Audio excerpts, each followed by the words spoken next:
अस्सलाम वालेकुम, welcome back to next video. आज की वीडियो है यूज़फुल, जिसमें आपको बताएंगे gout, uric acid is high. ये है टाइप ऑफ आर्थराइटिस। ये एक डिसीज़ है जिसमें क्या होता है कि आपका यूरिक एसिड आपके ब्लड के अंदर बहुत ज़्यादा हो जाता है और क्रिस्टल्स की फॉर्म में जो आपके जॉइंट्स के अंदर इकट्ठा होना शुरू हो जाता है।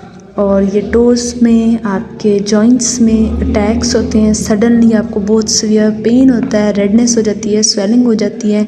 ये मोस्टली 3 to 10 डेज तक रहता है। बट इसमें जो स्टार्टिंग वाले घंटे होते हैं उसमें बहुत सीवियर पेन होती है। तो मोस्टली ये अटैक सडनली होते हैं, जिसको एक दफ़ा और होता है, फिर कुछ देर के बाद, मतलब कुछ घंटों के बाद या कुछ दिनों के बाद दोबारा से होता है। तो बेसिकली हु गेट्स इट, तो ये ज़्यादा एज वाले, मतलब अबव 40, मेंस और वुमेंस दोनों में जो है वो आफ्टर 40 जो है ये पॉसिबल होता है। एंड व्हाट कॉजेज इट, ये है आपकी बॉडी में जो यूरिक एसिड होता है ये एक केमिकल प्रोड्यूस करता है, जिसको ब्रेक डाउन करके केमिकल प्रोड्यूस करता है, प्योरीन इसको कहते हैं। ये केमिकल नेचुरली भी आपकी बॉडी में प्रेजेंट होता है और कुछ फूड्स में भी प्रेजेंट होता है। और बिलो 40 की एज में तो जो बंदे होते हैं उनके अंदर ये इजीली डाइजेस्ट हो जाता है, या उनमें इतनी एबिलिटी होती है कि वो इसको एक्सक्रीट कर सकें।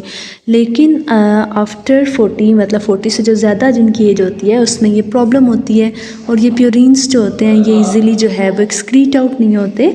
तो इसकी वजह से फिर क्या होता है, यूरिक एसिड का लेवल हाई हो जाता है। और ये बेसिकली प्योरीन्स जो है वो ज़्यादा प्रेजेंट होती हैं रेड मीट के अंदर, इसी तरह शेल फिशेस के अंदर प्रेजेंट होते हैं। और ये जो जूसी या इस तरह से शुगर वाली थिंग्स होती हैं। तो नेचुरल वेज क्या है यूरिक एसिड को कम करने के, वो है कि आपको सबसे पहले बहुत ज़्यादा प्लेंटी ऑफ वाटर इस्तेमाल करना चाहिए। आपको अल्कोहल और इस तरह की चीज़ों से बचना चाहिए। आपको रेड मीट से, शेल फिशेस से, इनसे बचना चाहिए, इनको अवॉइड करना चाहिए। और हाई फ्रुक्टोज जिसमें प्रेजेंट हो वो वाली चीज़ों से बचना चाहिए, आपको अवॉइड करना चाहिए। और सेम इसी तरह स्पेशली रेड मीट से आपको अवॉइड करना चाहिए। और बेस्ट फूड्स कौन सी हैं जो मतलब आप इस्तेमाल कर सकते हैं, तो आपको प्लेंटी ऑफ वाटर यूज़ करना चाहिए। आपको चेरीज़ खानी चाहिए। चेरीज़ जो है वो एक नेचुरल वे है जिससे यूरिक एसिड जो है वो कम हो जाता है। और स्पेशली जो है वो आप लेमन जो है वो पानी के अंदर डाल के और उसका इस्तेमाल ज़रूर करें खाली पेट, उससे यूरिक एसिड बहुत जल्दी कम हो जाता है। और अगर मेडिकेशन की तरफ मूव ऑन करें तो मेडिकेशन में ज़ाइलोरिक टैबलेट प्रेजेंट होती है जो यूरिक एसिड को कंट्रोल करती है। और ये गोली आपने खानी होती है नाश्ते के बाद, but after consulting with your doctor. इसी तरह ये यूरिक टैबलेट आपको नज़र आ रही है, ये गेट्स कंपनी से बिलोंग करती है, गेट्स फार्मा कंपनी से, और ये भी यूरिक एसिड को कंट्रोल करती है।